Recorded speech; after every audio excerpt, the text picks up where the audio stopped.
Hello, my friends, and welcome to Seize the Day. I hope everybody's having a great day and a great start to the week. We are ready here at Bombshell Headquarters to have a really good one. You know, Mondays are always great here at Bombshell Headquarters because Mondays are when most of you are the most excited about fitness. You know, I spent several years in the health club business, and Mondays were always the busiest day. And that has not changed. You know, Mondays in the fitness business are great. By Friday, a lot of you have kind of forgotten about fitness, unfortunately. So Mondays are always a lot of fun for us in this business because it's when you all are the most excited about what we do. So we're happy to be here on this Monday. And I really wanted to come and talk to you today about a topic that when I do a deism post about this, it always seems to get a lot of attention and a lot of people who are, you know, it hits their heart. And so I want to talk to you today about shutting down that inner asshole. And pardon my French, I know you don't want to hear it, but there's nothing else to call that thing in your head besides your inner asshole, because you know, when you call it by any type of frou-frou name, it just doesn't get the same type of you know, feeling, because that nasty little voice inside your head that tells you you're not good enough, you're not smart enough, you're not pretty enough, you're not this enough or that enough, that's the inner asshole. You know, and so many of us are very concerned about what other people think. You know, we don't do things in life, we don't go for things, we don't push because we're afraid of what other people may think. Now, those fears you think are what others think, but quite frankly, those fears are coming from inside your head and not outside. You're projecting your inner fears on what others may think of you, and it's keeping you from going for the things that help you live the life you were meant to live.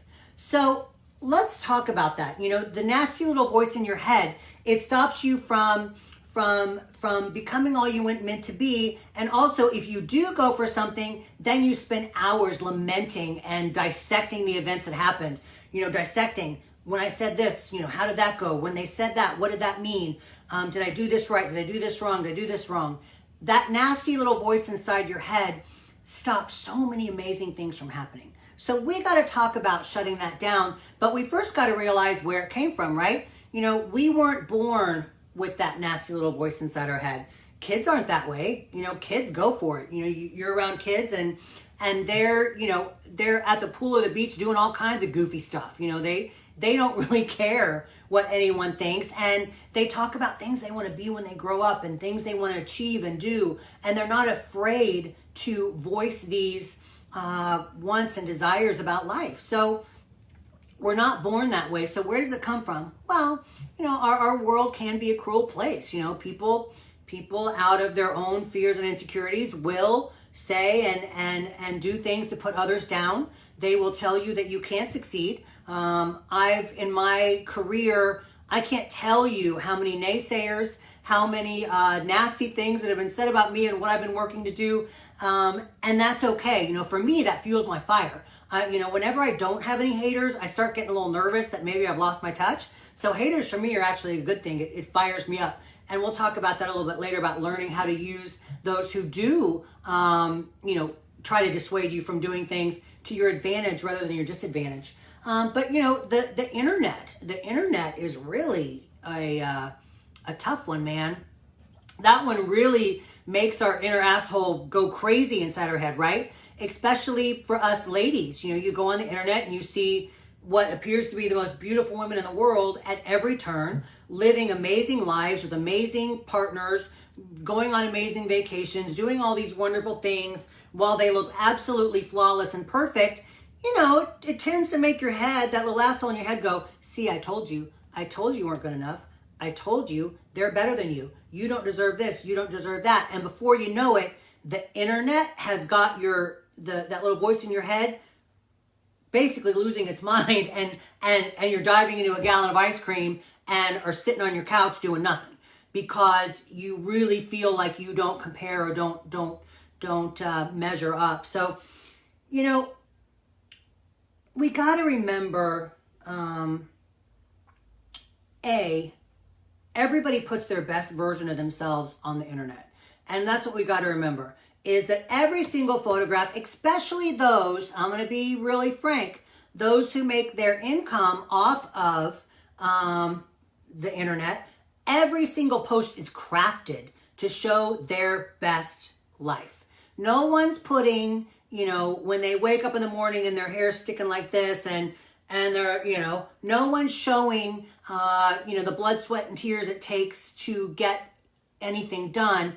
They're showing the best version of themselves. And then, of course, we have Photoshop and everything else that everyone uses.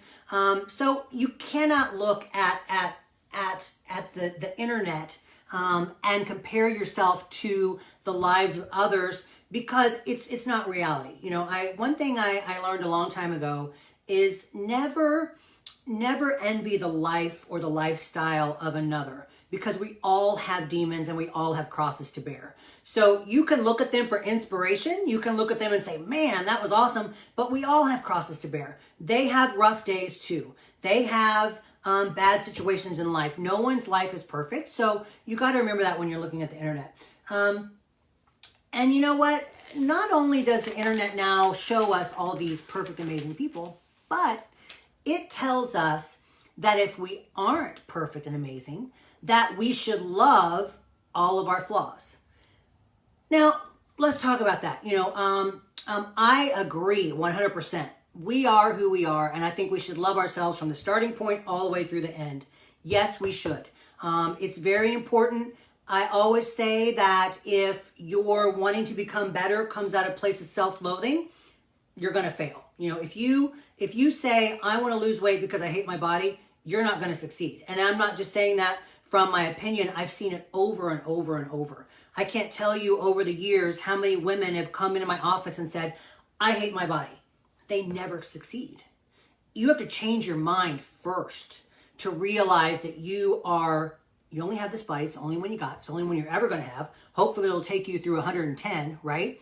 But you gotta say, I love this body and I love myself enough to be the best I can be. There is a trend on the internet right now and in society that, you're supposed to say, I love all of my flaws, which is fine, and I'm great just the way I am. Well, you are great just the way you are, but there's nothing wrong with wanting to be better. I think now it seems like if we want to be better, then we feel bad about ourselves, and that we think, well, maybe if I want to be better, I don't love who I am. That doesn't make any sense. Loving who you are makes you want to be the best that you can be, whatever that may be for you, and that's different for everyone. I've actually been blasted, for, writing articles about, round out your booty and all these different things, because I say, well, everybody's different. Not everybody can have a round booty. You're making women feel bad about themselves if they can't. That's not it at all. What I'm saying is, if you like that look, you can train to get that look. There's nothing wrong with that. There's nothing wrong with wanting to change and improve your body to a way that you want or that you want to be. Nothing wrong with that. What is wrong with it is saying, I feel bad about myself because I can't have this and I don't have this, and now I'm going to feel bad about myself and go eat ice cream and sit around and feel terrible. That's not the case. What I'm saying is you can love who you are, and part of loving who you are is wanting to be better. There's nothing wrong with that. Honestly, there's nothing wrong with that. And I think that the most confident women in the world are not the most beautiful women in the world. And countless times I've seen women who are not what society would consider picture perfect beauty, who people consider amazing and incredible and drop dead gorgeous, because when they walk in a room, they have that thing about them that just is like a magnet, right? And that's not based on physical beauty. That's based on a sense of self, a sense of being the best you can be, and realizing that you are who you are. This is the only you you're going to get. You can't compare yourself to anybody else because you're never going to be them. And guess what? You're never, ever, ever going to be the most beautiful woman in the world. Never. It's not going to happen. So why compare yourself to others to see who's prettier, who's thinner, who's whatever? It's not going to do you any good. All you can do is take care of the skin you're in and be the best you that you are. That's what it's all about. And that's what makes a woman the most beautiful, is her way of feeling about herself, and in turn, how she makes other people feel about themselves. When you feel great about yourself, you're free to compliment other people. You're free to enjoy people and enjoy life. When you hate your body, it's very difficult to have an open heart toward others. So you can't come from a place of self-loathing. You got to come from a place that you realize, this is the only body I've got. This is the only me I'm ever going to get. Let me strive to be the best I can be. And along the way, there's going to be ups and downs and everything in between. But that doesn't change the fact that you are worthy of the effort. So, what else causes that nasty little voice in our head to take over, right? I think another thing in our society that causes some of this issue is all of the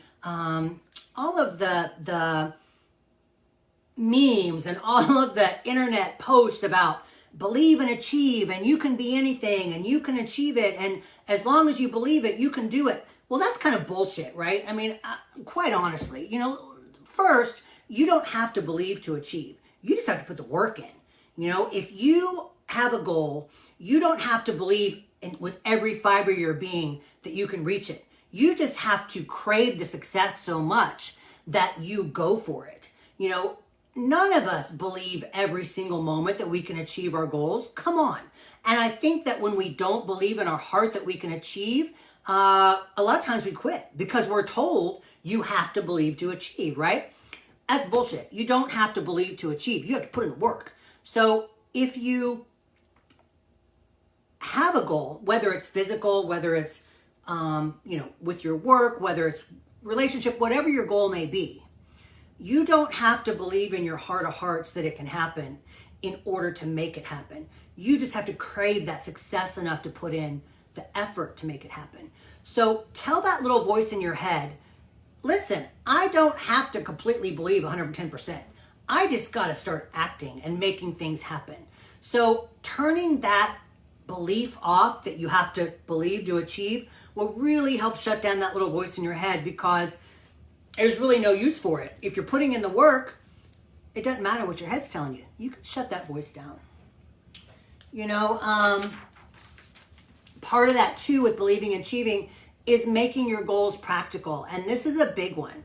This is one that I'm not always popular for saying, but you need to realize that your goals are within your skill. So an ability. So here's something in psychology. You have ability and you have skill. So your ability is something you're naturally born with, right? So let's say you want to play in the NBA. Ability is the physical structure, the height, the whatever physical structures that an NBA player has are pretty much consistent across the board. You get some guys that are shorter or whatever that get in there, but for the most part, there's an ability that you're born with. Skill is something that you create over time. So your skill is by the hard work and all those things, but for your skill to get to this point, you have to have the ability to match. So if you're a guy that's 5'2" and you wanna be playing the NBA, and you think if I believe and achieve and this and that and the other, it's probably not going to happen, right? So your goals have to match your ability. That doesn't mean that a guy that's 5'2" can't be a coach or be, work in the industry or be a reporter, whatever it may be, because he loves basketball. Of course you can, but his goals need to match his ability. And I think a lot of times, when we're told believe and achieve, we think that, we can be anything and this and that, and when we don't achieve it, then we're defeated and we feel bad about ourselves. So make sure, there's nothing wrong with reaching for the stars, but make sure that your abilities match what you're reaching for. I myself, for an example, my ability, for some reason, I have an ability for business.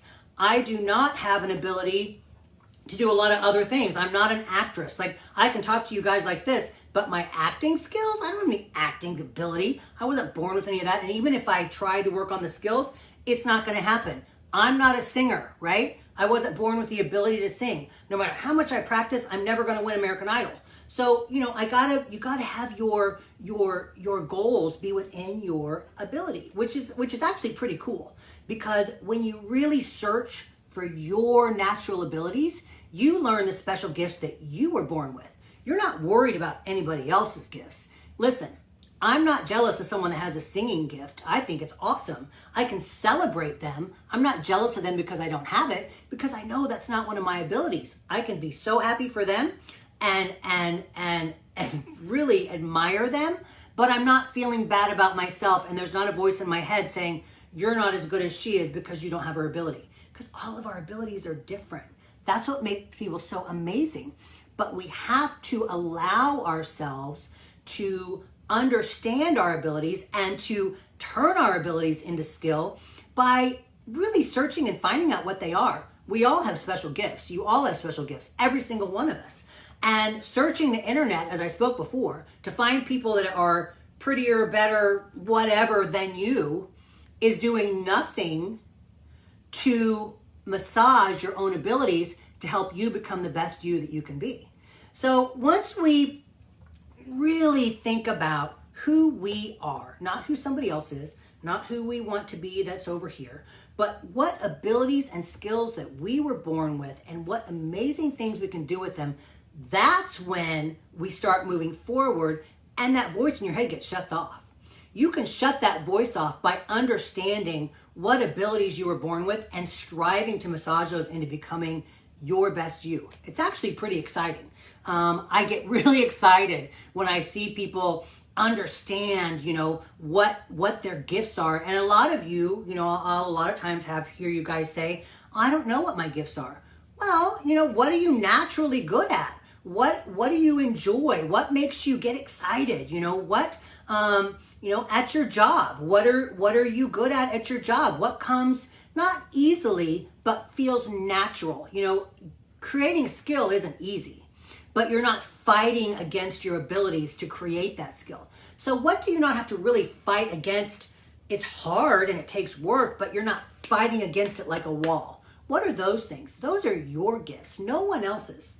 And it's pretty damn exciting when you realize what your gifts are, because you can really become all you were meant to be and make a difference in our world. That's pretty cool.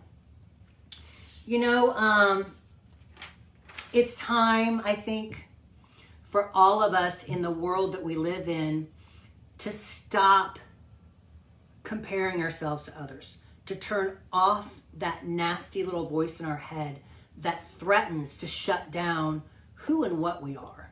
I speak to women a lot, but guys, this comes to you too. I think women are a little more susceptible than men because we are unfortunately taught from the time that we're young that, we have to be perfect. We have to be pretty. We have to be this, that, and the other. It's a weird kind of pressure put on women. Yes, the pressure is put on men, but it's different. It's not quite the same. But guys, I know that there's a lot of you out there that struggle with this as well. Struggle with that voice in your head telling you that you aren't good enough to do X, Y, Z. You're not smart enough to speak out in that meeting. You aren't, good looking enough to ask this girl out. That's you got to shut those voices off in your head. And part of shutting the voices off in your head is understanding that there will be failure. I don't trust anybody who hasn't failed, by the way. That's a whole nother lecture. But I don't trust anyone who has never failed, because that means they haven't tried. You're going to fail. You're going to have things that don't work out. But instead of allowing that voice in your head to say, see, I told you weren't good enough. Failing doesn't mean you're not good enough. Failing means a couple things. It means either you tried the wrong thing, or it means that you tried it in the wrong way and you need to take what you learned to try it again in the right way. So failure is not a bad thing. It pushes us toward greater heights. And that nasty little voice in your head is going to try to tell you that if you fail, you shouldn't have tried in the first place. And I'm here to tell you right now, that's not true. So let's do a little recap on what we talked about today. We talked about shutting down that inner asshole in your head. And I'm going to say it again. I know that's a little strong statement, and some of you, don't like my cussing, and, I don't care. Sorry, not sorry. but shutting down that inner asshole in your head, shutting down that nasty little voice that tells you you're not good enough, you're not smart enough, you're not pretty enough, you're not whatever enough. Shutting it down once and for all so that you can start being all you were born to be. That nasty little voice stops us from trying. If we fail, it tells us, I told you so. It stops us from doing. It actually makes us go into a hole and hibernate because we're afraid. That nasty little voice tells us what people are going to think. And what's funny is that 9 times out of 10, people really don't care. You know, I have women that say, I'm afraid to go to the gym because everybody's going to stare at me. They've concocted this scenario of everybody laughing at them in the gym. Listen, I was in the gym business for 15 years. Unless you go in there half naked, no one cares. I'm telling you right now, everybody's too busy with themselves. But you put thoughts of what other people are going to think of you in your head. Shut down that nasty little voice in your head. We weren't born with that nasty little voice. It was developed over time. The world gave it to us. The internet gave it to us. We need to understand that. We weren't born to put ourselves down. We weren't born to not be all we were meant to be. That came from the outside world. So we got to shut that little voice down and just go. And again, I'm going to say this again. I know I said it earlier, but it needs to be said again. You don't have to believe to achieve. You don't. You have to act to achieve. You have to take action towards success. You can believe all day long, and that sounds nice and it's puppy dog rainbow bullshit, because if you don't act, nothing's going to happen whether you believe it or not. So you don't have to believe. You just have to put the pieces in place and start going. The belief will come. You know, I'm all about behavioral psychology. I'm all about behavioral psychology. I believe that if you exhibit the behavior, your head will follow. So put in the work. Don't think you have to believe it all. Don't think you have to,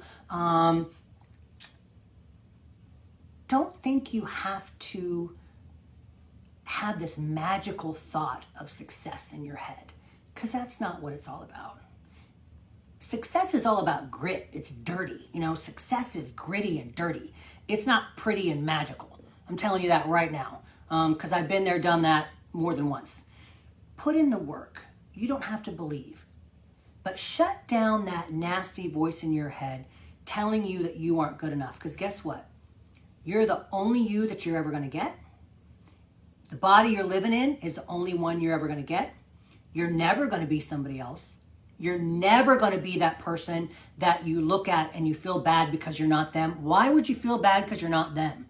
That's ridiculous, because you're not going to be them no matter what you do. So guess what? We all better be good to what we got. We all better use what we got to our best advantage and frickin' go for it. Because it's our only chance. We only go around this world once. So ladies and gentlemen, I want you this week to really consciously shut down that inner asshole when it comes into your head. Shut it down. Just shut it down, put in the work, and keep moving forward. I think you'll be amazed at how much you are going to accomplish. That's all for this week. Thank you everyone for listening in. I'll see you next time on Seize the Day.